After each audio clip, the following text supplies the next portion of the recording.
How to contest a parking infringement.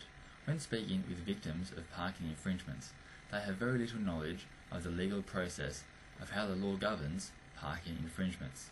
I will now go through with you briefly the stages of contesting a parking infringement.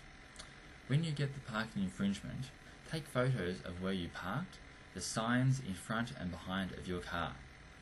If any of the photos show vegetation covering a parking sign, or one of the parking signs is on more than a 10-degree angle, take clear photos of this as well.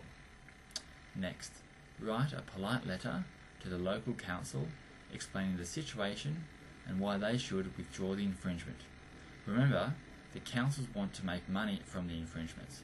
If you give reasons that puts them in a position where they do not think they can be successful in court, they will more than likely withdraw the infringement. If you would like to see some examples of letters you can send to the council, go to our website at infringements.org.au. If the letters to the local council are not successful, you will have to elect to go to the magistrate's court and have your matter heard. Parking infringements come under criminal law. This means that you will either have to plead guilty or not guilty. As much as it sounds daunting, the worst that can happen is you will have to pay the infringement.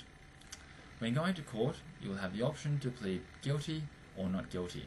The average person will want to plead not guilty, as they have gone to court with a genuine reason of why they do not want to pay the infringement.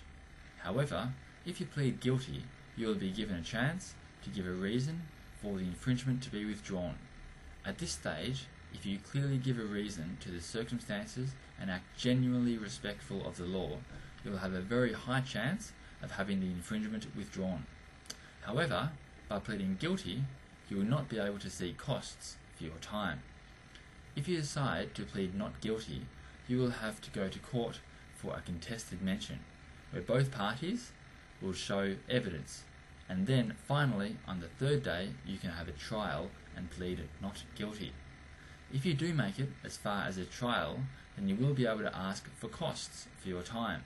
However, the costs are discretional as per the criminal procedure regulations in Victoria. I hope I've explained the general purpose of the process of dealing with parking infringements. As infringements are simply a way of state and local governments revenue building, I do suggest you join the Unjust Infringements Association at infringements.org.au.